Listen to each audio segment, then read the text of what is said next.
आज सुरक्षा क्षेत्र से जुड़ी भारतीय सेना ने 17,000 फीट की ऊंचाई पर FVP यानी कि फर्स्ट पर्सन व्यू ड्रोन का प्रदर्शन किया, जिसके विजेता अग्निवीर अनिल देव बने। लेह स्थित फायर एंड फ्यूरी कॉर्प्स ने सूर्या कमांड की ओर से आयोजित FVP ड्रोन बाधा पार प्रतियोगिता यानी कि ड्रोनाथॉन 2025 का आयोजन किया था। जवानों का उत्साह यहां पर देखते ही बन रहा था। इस मौके पर ऑपरेशन डिवीजन ने अग्निवीर अनिल देव की उपलब्धि युवा सैनिकों को ड्रोन युद्ध कौशल के लिए प्रेरित करेगी।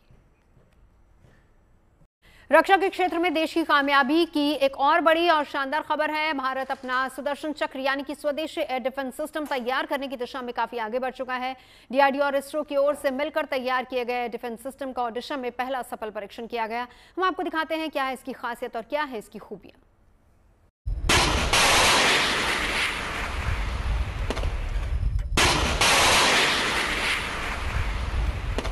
जल, थल और नभ में, जमीन से आसमान या समुद्र तक, हर कोने में हिंदुस्तान के दुश्मनों को न केवल करारा बल्कि माकूल जवाब देने की तैयारी हो गई है। हर मोर्चे पर दुश्मन की हर चाल को नाकाम करने और उस पर कड़ा प्रहार करने का पुख्ता इंतजाम हो गया है। ये तस्वीरें भारत के integrated air defence weapon system की है। रक्षा अनुसंधान और विकास संगठन DRDO ने 23 अगस्त 2025 को दोपहर करीब 12:30 बजे ओडिशा के तट पर इसका पहला फ्लाइट टेस्ट किया, जो बेहतरीन रूप से सफल रहा। Integrated air defence weapon system दुश्मनों के हवाई हमलों से बचाव के लिए मजबूत रक्षा कवच का काम करेगा। इसकी खासियत ये है कि ये multi layered air defence system है। इसमें पूरी तरह से स्वदेशी तकनीक का इस्तेमाल किया गया है। इसमें quick reaction surface to air missile system शामिल है। QRSAM हवाई हमलों को रोकने में सक्षम है। साथ ही IADWS advance very short range air defence system से भी लैस है।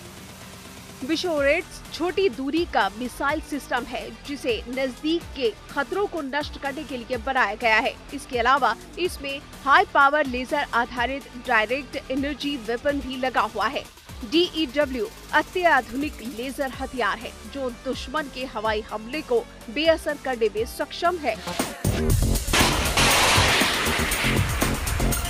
ये डिफेंस सिस्टम केवल भारत की वायु रक्षा प्रणाली को और मजबूत करने की दिशा में बड़ा कदम है, बल्कि ये भी कहा जा सकता है कि ये भारत के अपने स्वदेशी एयर डिफेंस सिस्टम की एक झलक है, जिसे सुदर्शन चक्र नाम दिया गया है। फ्लाइट टेस्ट के दौरान इसकी शानदार क्षमता की परख हुई। फ्लाइट टेस्ट के दौरान IADWS ने 3 लक्ष्यों को पूरी तरह से ध्वस्त कर डाला। इनमें 2 हाई स्पीड UAV और एक मल्टी कॉप्टर ड्रोन शामिल है। इसमें लगे सारे उपकरण सही तरीके से काम कर रहे थे। माना जा सकता है कि ये वही सुदर्शन चक्र है जिसके बारे में प्रधानमंत्री नरेंद्र मोदी ने 15 अगस्त को लाल किले की प्राचीर से ऐलान किया था। ये मिशन सुदर्शन चक्र एक पावरफुल वेपन सिस्टम दुश्मन के हमले को न्यूट्रलाइज तो करेगा ही करेगा, लेकिन कई गुना ज्यादा दुश्मन पर हिट बैक करेगा।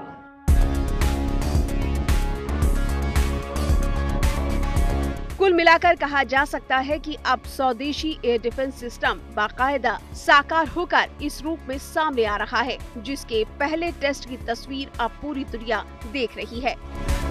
आपको बता दें, इस एयर डिफेंस सिस्टम में क्या खूबियां होंगी। इसमें 2500 किलोमीटर या उससे ज्यादा रेंज में दुश्मन की मिसाइलों को नष्ट करने की क्षमता होगी। ये सिस्टम 150 किलोमीटर तक ऊंचाई पर हवा में मिसाइलों को इंटरसेप्ट कर सकेगा। इसमें 5 किलोमीटर प्रति सेकंड की रफ्तार से मिसाइल दागने की क्षमता होगी। ये आर्टिफिशियल इंटेलिजेंस और लेजर गाइडेड सिस्टम से लैस होगा। IADWS दुश्मनों के हथियारों पर सटीक निशाना लगाने में सक्षम होगा। ये सैटेलाइट और रडार नेटवर्क के जरिए काम करेगा। इसके जरिए बैलिस्टिक और क्रूज मिसाइलों और हाइपरसोनिक हथियारों को निशाना बनाया जा सकता है। इसका संचालन DRDO की ओर से बनाए गए centralised command and control centre से किया जाएगा। रक्षा मंत्री राजनाथ सिंह ने इस सिस्टम के सफल परीक्षण पर DRDO, भारतीय सेना और इसके निर्माण से जुड़े उद्योगों को बधाई दी है। वैसे तो स्वदेशी सुदर्शन चक्र मिशन को परवान चढ़ाने के लिए सरकार ने 10 साल की समय सीमा रखी है, लेकिन DRDO ने फिलहाल जिस integrated air defence weapon system का टेस्ट किया है उसे अगले साल यानी 2026 तक पूरी तरह चालू करने का लक्ष्य है। इस पर करीब 50,000 करोड़ रुपए की लागत आने का अनुमान है। मंजीत नेगी और शिवानी शर्मा के साथ bureau report, good news today.